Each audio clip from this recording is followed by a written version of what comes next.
In an astonishing display of popularity, SB19's latest podcast, Time First, has officially claimed the #1 spot on the daily trending podcast chart in the Philippines and has climbed to #2 on the daily top podcast chart in the country, up by 1 spot. The podcast, which features candid discussions about personal growth, time management, and the nuances of contemporary life, has captured the hearts and minds of listeners across the archipelago. Ang mahalaga lang sa akin, pag namatay ako, at least may maiiwan ako sa family ko. Okay na ako dun. Parang meron lang akong internal question sa sarili ko. Minsan ba dahil sobrang palabiro ako, lahat ba ng sinasabi ko, tingin ng tao lahat joke? May dumating sa point na pagka, halimbawa, nag-meeting tayo, doon yung suggestion ko naman, sobrang seryoso. Tapos parang pag sinabi ko, parang akala nila joke. Pero sasabihin ng ibang tao, same idea. Oo nga, ganun nga yun. Tapos parang, ganun din mo yung sinabi ko. Mukha bang joke yung sinabi ko? Parang ganun. Tapos napapaisip ako, naku, kailangan ko na ata maging seryosong tao kasi baka mamaya sobrang palabiro ko. Inisip nila lahat na lumalabas sa bibig ko joke time. Tapos inisip ko siya buong linggo. Tapos inisip ko siya after nung isang linggo na yun. Baka naman pag nagbago ako, hindi na ako yung style na kilala nila. Baka naman pag naging seryoso ako, sabihin nila, may problema ako. Baka sabihin nila, pinagdadaanan ako mentally. So baka okay lang naman siguro na maging So yun lang, yun yung dumaan sa isip ko na parang, saan ako pupwesto? Siguro, problem ko rin siya. It's a me problem kung paano ko kukontrolin yung sarili ko. Pero kasi inisip ko rin, ang hirap naman pigilan sarili ko kung masayahing tao naman ako. Baka kasi nakasmile ka. Parang gano'n. Di yan, ganyan. Nag-suggest ako. Pero may mga times talaga na parang, suggestion ko, baka hindi nga mag-work yung suggestion. Yung sinabi ni Jack kanina na sa'yo mo nagastusin yung pera. Nakinig kasi ako ng podcast ng mga millionaire sila. Tapos, sabi doon, spend your money. Tapos, earn more. Oo. Kasi pag in-spend mo na yung money mo, yung hard work daw na ginugol mo doon, dapat i-spend mo para i-gift mo yung sarili mo.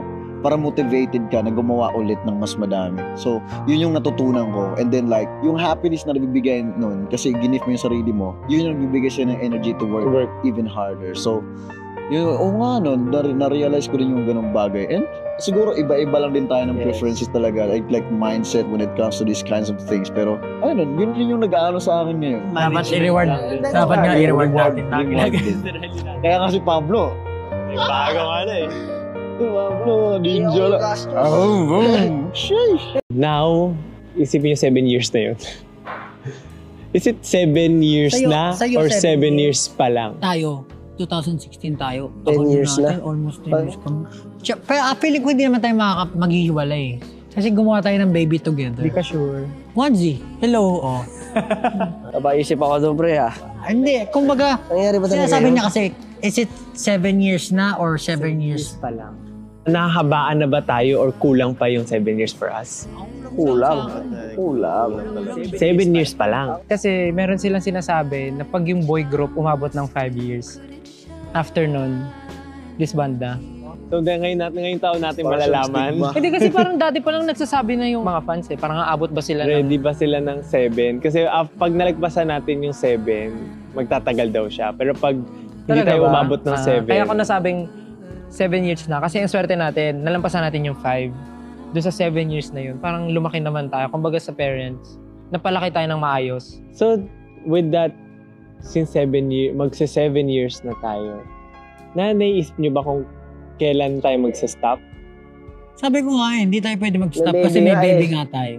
Pero in a way, kasi ako, meron akong mga fantasy na sa mga malulungkot na bagay. So, ini-imagine ko minsan yung mga nakakaiyak na bagay. So, hindi nyo ba ini-imagine minsan yung parang magdadating yung panahon na every 2 years na lang tayo magkikita? Alam mo, lagi ko na yung isip yan. Pero imposible. Kasi may kumpanya. Kasi may company nga. Alam mo. Tama ka lang. Imposible kasi meron kang inaalagaan. Pero, let's, open the possibility na. Sige. Hindi, siguro, let's say, hindi natin nabuo yung onesie. Yan, possible. Actually, kahit buo yung onesie. Kuwari lang.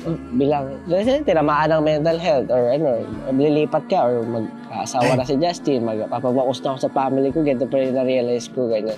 Yung something like, okay, sige. Something like, lagay natin yung situation. Oh. Yung SB19, nandyan naman siya, pero Possibly inactive siya, parang ganun. Ay, pag-uusapan ko ulit yung age, Josh, ha? May consent. Hindi, meron at least paalam.